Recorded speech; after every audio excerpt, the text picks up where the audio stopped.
This is the 2025 Range Rover Velar Dynamic SE. Is it the ultimate luxury SUV? Hey everybody, it's Tom from Vehicle Visionary. I hope you're having a great day. Today I'm at Land Rover of Shreveport to give you the particulars on this model. If you want to know more, maybe come in and buy this Dynamic SE, this Velar Dynamic SE. Check out the link in the description of the video. The exterior color is Carpathian gray and it has an ebony interior. And I think Carpathian gray is very well accented by the nice gloss black logo right there, the Range Rover logo, and all of the other gloss black that's on and around the exterior. We'll obviously find LED lighting here on the front end with our LED headlights, signature LED daytime running lights, and a very, very nice look. A lot of air going in with the upper and the lower grills. All-wheel drive is going to be standard. So for those of you who need all-wheel drive, here is a very good option for you. Now, you won't find any active vents as far as anything here on the hood or the fenders, none of that. It does look nice. I think it's better to have it there as far as the way it looks as opposed to not being there but being active. Yeah, I think it should be. Here's your remote. If you're curious to know what that looks like, well, there you go. Now you know.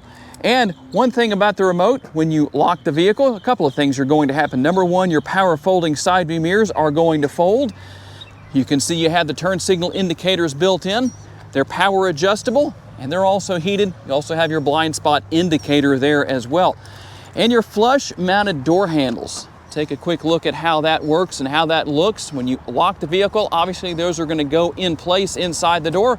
When you hit the button to unlock everything, they're going to be presented to make it easy to open the doors. Very simple, front and rear. And the contrast with your gloss black roof up here, I don't know how well that shows up on the video compared to how it shows up in person. Having Carpathian gray as the exterior color kind of causes that to blend in a little bit more than it might with a lighter color. And we'll finish things off here with what would be called a rear roof spoiler, or some manufacturers call that a tailgate spoiler. And you might say, well, wait a minute, Tom, shouldn't that have a rear window wiper? It does have one, it's just tucked away inside of this area. And under the hood is the 2-liter turbocharged 4-cylinder. It makes 247 horsepower and 269 pounds-feet of torque. It's mated to an 8-speed automatic transmission. And since that's not a big gas guzzling engine, not that that's a bad thing to have, I don't think it is, but let's see what that does for our MPGs. 22 city, 26 highway, 23 combined, and 4.3 gallons of gas for every 100 miles driven. And a little added value, something you don't always see in these videos on YouTube when we're telling you about the vehicle, is the gas tank size. Number one, 21.6 gallons, and you don't have capless fuel fill. I know from some of the comments that some of you have left in the past that you don't like capless fuel fill. In this case, you have. As funny as it sounds, I'll call that an old school gas cap because we're seeing fewer and fewer of those in this day and age. Hopefully we'll see fewer and fewer tongue twists for the rest of the video too, but you can laugh while you have the chance. For those of you who need to do towing, if you need to pull something with your Velar, it can tow up to 5,511 pounds. If you have a power tailgate, you can hit the button. There's a button on the remote. There's also a button on the interior to open this. And we're looking at 34.4 up to 70.1 cubic feet. You have a removable cargo cover right here, but that is available if you need to conceal something away. Let's see if I can get that out of the way. And we'll also find some hangers right here for whatever you want to put on there. A 12-volt power outlet also here, if I can get that to open. There we go. That'll probably take more time than anything else. But one thing that's really nice here that I think a lot of you are going to be happy about, see if I can get the floor up at least a little bit to show you that there is a spare tire. And here is how everything looks when you maximize cargo capacity, but there is one other way you can increase cargo capacity. And what I'm talking about is pushing the button right here, and you can lower the center seat back to use this area as a pass-through. I actually had a very interesting comment recently that I'd love some feedback on. Somebody saying that you don't need a pass-through with an SUV, only with a sedan. Not something that I necessarily agree with, but I'm curious to know what everybody else thinks. So let's take a look into the ebony interior, and we'll start here with the armrest. Pretty comfortable Having this area right here at an angle is a little bit on the interesting side. I guess it just depends on how long your arm is. If your arm's like that, and it's kind of a little awkward, maybe not a bad thing, I don't know, but just having that angle right there, seems like that whole area should be flat, make it better to use as an armrest as a whole. I don't know. Tell me what your thoughts are. Now, you will find some gloss black right here, so now that could fingerprint up, but that's just the way it is. Obviously, you can wipe that off, or just tell your passengers, every time you use that, make sure you wipe off the fingerprints. Door bins right here, a nice large door bin. Obviously, there's one door bin there, and one door bin on the other side. Those are our door bins, but let's see here what else we have. You will have the removable covers for the latch system for anchoring your child safety seats in. That's one way that you do that. And one thing that I don't know everybody talks about, if you're not familiar, you're also going to use this area for the child safety seat as well. I say that because my part-time videographer, Kerry, he's a police officer, and he brought that to my attention that often he'll pull people over who haven't used that area because they didn't know to. Just a little bit of added value for you. And we'll also find our fold-down armrest with the cup holders built in. Air conditioning vents on the rear of the center console, in addition to some more connectivity options in the way of USB and a 12-volt power outlet. And one more thing to talk about before we move into the front seat area is the panoramic sunroof. So that front portion will tilt and slide open. You also have a shade right here that is power that can be drawn forward or back depending on where you need it. And if you were patient and made it to this point in the video, good on you for that. Here's a little bonus material. The sticker price is $75,905. I'll give you that $5 if you come in and buy this one in case you need a little bit of help. Let's see what else you get for the price. We start here on the driver's side door panel. There's your seat memory, 3 different settings. That's nice to have that. Your lock and unlock buttons. You'll control those power side view mirrors right here, and then your power windows. You can lock and unlock the windows there if you want to as well. And let me open the door here real quick and just show you the door bin down there. You also have the Meridian sound system. That's going to help out with giving some great audio quality. And our instrument cluster. You can bring up your navigation on the instrument cluster, just makes things a little bit more convenient for the driver. And I don't know how well you can see it, but this model does come with a head-up display. It is up there. I just don't know if you can see it on the camera. It's a little bright outside today. Kind of a good thing because it's not raining. You'll control the functionality of your headlights right here and your tail lights, turning everything on and off. You can also turn something else on and off with that lever. Tell me down in the comments section if you know what that is. Being that I drive around some of you, I know that you don't know. Maybe you can cheat and find out by looking at other comments that people leave who do know what that lever is for. Yes, it's okay to laugh. I like having fun with the fact that so many people don't use their blinkers, but they do use their front and rear window wipers, which are controlled right there. Can't really say anything sarcastic about that. Nice large shifter paddles right here for working your way back and forth through the 8-speed automatic transmission. There are your steering wheel mounted controls. Obviously you have your cruise control, all that good stuff there. And quite a few features here that you can work your way through depending on what you need to do, what you need to see. You can do that here. It's pretty easy to deal with. The hunt and peck method does a pretty good job. At least that's what I think. And here is something that I think has a lot of benefit. The 11.4-inch touchscreen. This is the Pivi Pro Infotainment system. Nothing that's really new for the Land Rover lineup. But I like that it's here. The only thing that I wish was here that is not. You'll notice that you have a very clean look here with no controls and physical buttons other than the shifter right here and the button that allows you to go back into park. You don't have any physical controls for your air conditioning, your fan speed, all of that. Everything is controlled within the infotainment screen. You do have your dual zone climate control here in the front, a 3rd zone in the rear. What do you think? Do you like that? For those of you who own a Velar or any other Land Rover product that has this technology in it, how long did it take you to get used to that? What do you think about it? Some people like it. I guarantee it. Some people don't. Now you only have heated seats here. I have ventilated seats on my mind because today is a bit of a reprieve, cooling down to 94 degrees after being 99 yesterday. It's very, very warm here in Northwest Louisiana. Just part of the game. We deal with it every year, so I shouldn't be surprised, right? Here is your navigation, very easy to use. I like that, just super simple. Depending on what you need, you can choose food, fuel, favorites, however you want to set that up, you can do that. It's so simple, and you can just work your way around here to see what's going on. You can connect your cell phone if you need to.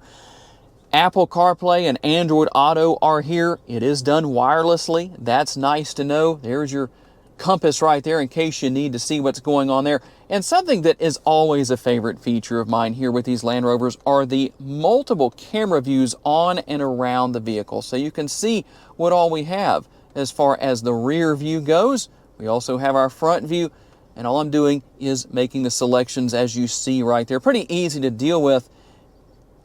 Not a big deal, not hard to deal with. We can go back to our 3D. I like that. You can go in and take a closer look at things all around the vehicle. It just makes it so easy. If somebody parks too close to you, or maybe you park too close to somebody, and you need to make sure you don't hit that car next to you. Well, there's the easy way to deal with that. And you can go into your settings right here and see quite a few different things. Your auto theme. If you want to turn the auto stop start off or on, there's where you're going to do that. You also have your auto brake hold. If you want to turn that off, you can. And if you're not familiar with what that is, when you come to a complete stop, the brakes do not disengage until you touch the gas pedal again. So pretty easy to deal with. If you don't like that, very easy to just turn that off. There's audio right there. If you want to adjust your treble, your bass, subwoofer, all of that, very easy to deal with. We can go to all right here and see quite a bit going on with the vehicle as far as your connectivity. We can go here into vehicle. There's a lot here, but don't let that fool you into thinking this is complicated. It really isn't. It's very simple. You could figure your way through here without any help at all. I guarantee you, we've all had to learn it at some point or another, and I feel like if I can learn it, anybody can learn it. So not a big deal. I think it's very simplistic, very nice. And when we open this area right here, that's where your wireless charging pad is located. So you're going to have that as far as that goes. There is a USB port right there. Here is our shifter. I like that it fits so well in the palm of my hand. And there is a button on the front, and you're just going to use that. You're going to push that to go into drive, into reverse, all of those things.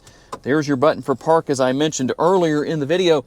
And you'll also find your cup holders and your two different doors, or lids, I guess we should say, for opening the center console. Now, this is not going to have the refrigerated console, but that's what you have there. Plenty of space. Another USB option as far as that goes. And we'll take a look here at the glove box. Now, you only have the lower glove box in this particular case, but plenty of space as far as that goes. And we'll also have some gloss black up here. Probably a good place for that, because I don't think too many people are going to be playing the piano up there or anything like that. Some people call that a piano black finish, is what made me think of that. And right here is how you control the shade, opening and closing that. This is how you're going to open and close the sunroof, depending on what you want to do with that.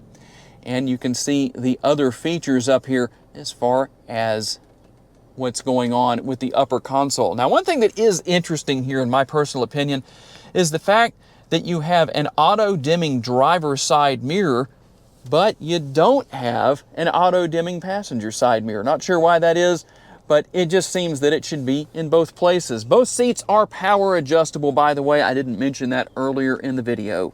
And you hear that sound? That is your parking sensors. You'll get the overhead view right here, whether it's in front or behind you, that it's picking up on. And, well, you know something's getting closer. You're getting close to something, I should say. And, well, you know to go ahead and check your surroundings. And one more thing before we hop out on the road for our test drive. I told you about the Meridian sound system. Now, I'm going to let you hear it.